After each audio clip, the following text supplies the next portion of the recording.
드디어 도착했습니다. 오늘 여기는 개심사입니다.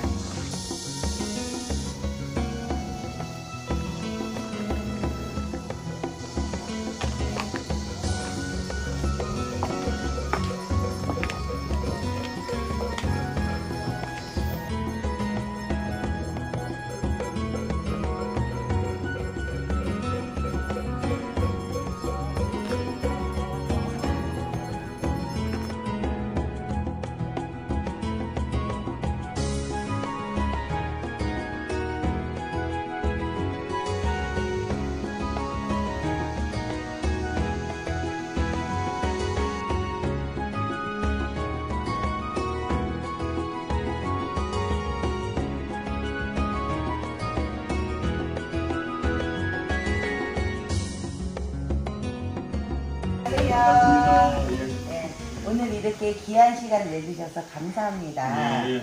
개심사 이곳 도량에 오니까 네. 이 대웅보전에 이렇게 다른 곳하고 다르게 이게 삼전부 부처님들이 다른 분들이 계세요.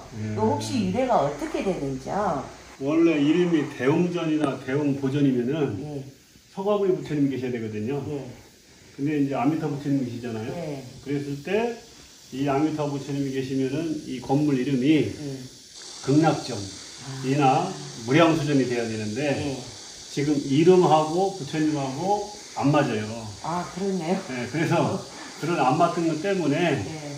조금 아는 사람들은 좀 이상하게 생각합니다. 근데 이제 그런데 그러면은 대웅전이 먼저인가 이 부처님이 먼저인가 이걸 보면 알 수 있는데 똑같이 오래됐는데 대웅전은 정확하게 언제 지었다는 그런 게 안 나오는데 이 부처님은 1280년도 그러니까 충렬왕 6년에 이 부처님을 만든 게 아니고 보수를 했다 이렇게 나왔어요. 1280년대 보수했다면은 조성 시기는 밑으로 400년, 500년 내려가는 거죠. 그렇죠. 네. 그래서 실질적으로 보물이지만은 국부급에 가까운 그런 아주 훌륭한 목조 아미타 저불리입니다. 그러면은 우리 스님이 말씀해 주시는 대로 명패가 맞지는 않지만 대웅보전 건물도 국가에서 지정한 보물이고 우리 세 분 상전부 부처님도 국부급의 보물로 지정이 되셨다 보니까 이걸 어떻게 함부로 할 수는 없지만 부처님 뜻은 한 뜻이잖아요. 우리 아미타 부처님하고 이렇게 제가 요즘 기도를 하고 있는 여기서도 뵀죠? 우리 지장보살님장하고 이분들 이렇게 부처님의 좋은 기운을 이 유튜브 지금 우리 찐 구독자님들을 위해서 우리 스님이 큰 말씀 그래서 구제중생 만인간들한테 전해주시고 싶은 그런 말씀이 있으신가요? 처음에 말씀드린 것처럼 제가 중생을 위해서 한 말씀 하기는 보다도 개심사 오셨으니까 좀 개심사 설명을 좀 더 할게요. 여기 지금 부처님이 아까 말씀드린 대로 보물 아미타 부처님이시고 옆에 있는 분이 지장보살, 옆에 있는 분이 관세음보살님이신데 실질적으로 이 두 분하고 이분이 그러면은 이분은 그렇게 오래됐는데 이분들은 언제 됐는가가 역사적으로 안 나왔어요. 안 나왔는데 다른 시기에 만들어졌다고 추측이 됩니다. 왜냐? 이게 이 두 분하고 이분하고 다른 시기에 만들어졌다고 하는 그게 힌트가 어디 있을까요, 이게? 왜냐면 그거 아닐까요? 우리가 입상이라고 하죠. 서서 계시고 앉아 계시고 그 차이 아닐까요? 양옆에 두 분이 서 있거든요. 서 있는데 그분들은 이렇게 여기는 지금 무릎까지만 보이고 위에는 안 보이잖아요. 이건 뭐냐면은 가운데 있는 부처님보다 감히 높게 세울 수가 없는 거예요. 그러니까 이분들을 최대한으로 밑으로 내려야 되는 거고 내리다 보니까 무릎까지는 안 보이게 되는 거죠.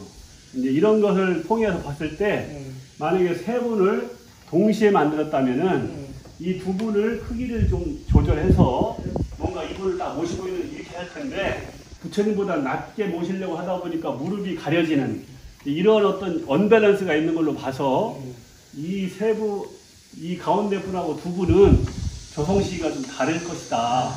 이렇게 좀 생각을 하게 됩니다. 이분이 1280년대에 보소됐다면은 한 400년, 500년 더 내려가면은 1000년이 넘도록 이 목조 부처님이 이 자리를 지키고 있다는 건데 생각해 보세요.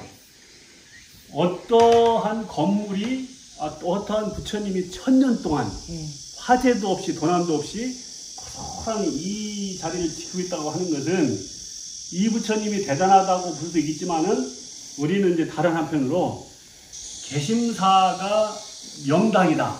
내지는 풍수지리적으로 안전한 곳이다라고 하는 것을 다시 증명하는 또 다른 얘기도 되는 거죠. 천년세월을 한결같이 한 것을 지켜서 기운을 갖고 계신다는 건 어마어마한 원력을 갖고 계시는 거죠. 그렇죠. 그래서 또 한 가지를 왜 그 이야기를 또 한 가지 할 수 있냐면은 여기에 보면은 그 목판을 새긴 그 경판이 8종류가 있는데 이 하나하나가 다 보물이에요. 그래서 개심사는 이 목판 9종류가 보물에다가 이 부처님, 이 부처님 또 다른 그 탱화해가지고 보물이 14개나 있어요. 개심사에는. 예, 그리고 이제 여기에서 있는 이 목각판이 개심사에서 다 만든 게 아니고 이쪽에 보원사지라고 그 타버린 불이 있거든요. 거기하고 그 다음에 가야사지라고 흥선대원군이 자기 아버지 묘를 쓴대. 거기하고 거기서 만들어 가지고 여기다가 모신 거거든요. 왜냐하면은 가야사지하고 보원사지가 불타거나 폐사돼 가지고 이 보물을 옮길 데가 없으니까 이제 개심사로 가져왔단 말이에요. 그러니까 뭐냐면은 다른 개심사보다 더 큰 절들은 그동안에 다 절이 없어지거나 폐사됐는데 이런 모든 보물이 개심사로 와서 개심사에서는 안전하게 보관이 돼 있다. 이걸 보면은 다시 또 저 부처님처럼 여기는 진짜 안전한 곳이구나 이렇게 알 수 있고 여기가 안전하다는 것은 풍수지리적으로 굉장히 좀 좋은 터다. 이렇게 우리가 저는 풍수지리를 모르지만은 그렇게 생각할 수가 있는 거죠. 그렇죠. 운기가 많이 있고 사람이 부처님이 천년 세월을 넘게 이렇게 지켜주셨기 때문에 하물며 무지한 인간들이 부처님 전에 와서 이렇게 인사만 하고 기도만 해드려도 마음의 평안은 얻어서 갈 것 같네요. 개심사는 하나하나의 건물도 중요하지만은 이 리음자 공간이 만들어내는 이 분위기가 상당히 중요합니다. 이 리음자 분위기는 저녁이나 새벽에 보면은 아주 경건하고 그런 맛을 느낄 수가 있어요. 그 대흥부전은 보물이면서 고려시대와 조선시대에 늘 있는 그런 조각 건축물을 잘 보여주고 있는데요. 그것은 이제 무슨 이유냐면은 맞배지붕이면서 다포 형식의 건물이기 때문에 그렇습니다. 그리고 저 건물이 굉장히 우수한 이유는 저 건물을 잘 보시면은 기둥이 4개 있잖아요. 그런데 가운데 2개의 기둥보다 옆에 2개의 기둥이 크기가 좀 커요. 그렇게 한번 보실 거예요. 가만히 보시면은. 그러면 왜 가운데 기둥은 작고 옆에 2 기둥은 크게 했을까를 보면은 저것은 인간의 눈에 약간 옆으로 이렇게 올려줘야만이 인간의 눈에는 평등하게, 평평하게 보인다고 합니다. 그래서 건물이 축 처져 보이지 않도록 하기 위해서 저렇게 목수들이 양옆을 약간 들어 올리는 이런 공법을 사용했습니다. 그리고 이제 개심사에서 가장 유명한 건물은 이 신검당인데 이 신검당의 저 기둥이 아주 자연스러운 목재를 써가지고 삐뚤빼뚤하지만은 저런 건물을 가지고 목재를 가지고 건물을 지은 것은 대한민국에는 여기밖에 없을 정도로 아주 개심사 하면은 여기를 사진 찍어야 할 정도로 건물이 이 건물이 아주 대단한 건물입니다.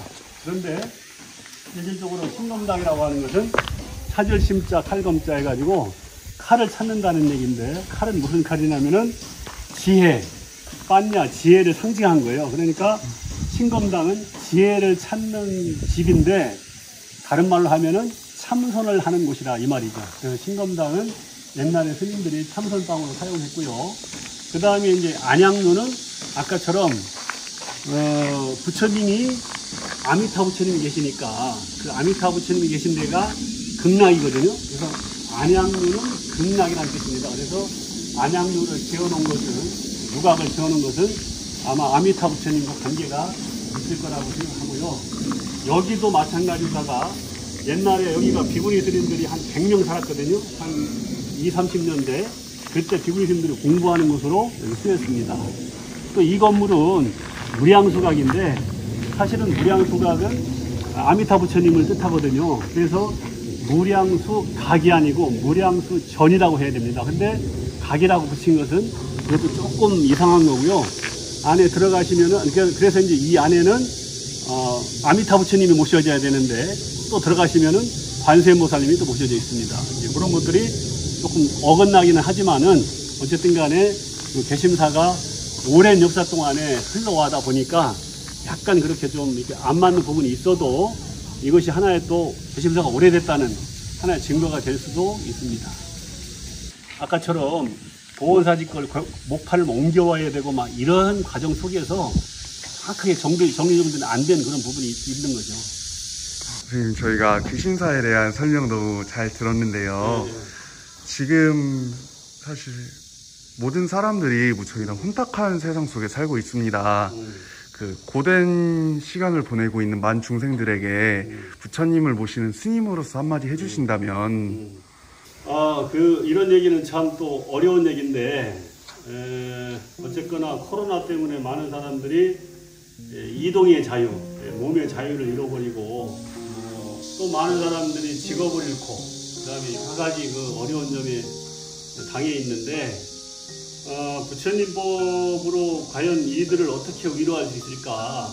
부처님께서 왜 이 세상을 사바세계, 고통의 세상으로 이랬을까? 이런 점들을 이 코로나 시대에 다시 한번 생각하게 됩니다. 오히려 이런 때일수록 부처님이 말씀해 놓으신 이 진리가 사람들에게 좀 다가갈 수 있는 그런 여건이 된다고 보고, 그래서 이것을 부처님이 고해라고 말씀해 놓은 이것을 좀 알아보는 기회를 삼았으면은 좋지 않을까 생각이 되고, 여기 개심사 말 그대로 10개자 마음심자, 마음이 열리는 줄이거든요. 이 개심사만 오면은 그간에 많은 사람들이 외갓집에 온 것 같다, 너무 편안하다 이렇게 말을 하는데, 이런 개심사에 오셔가지고 저 안양루나 법당에 앉아가지고 가만히 이렇게 충전의 시간을 보낸다면은 코로나 시대에도 뭔가 좀 용기와 위안을 얻을 수 있는 그런 일이 되지 않을까 싶습니다. 개심사 오시면 언제든지 환영하겠습니다.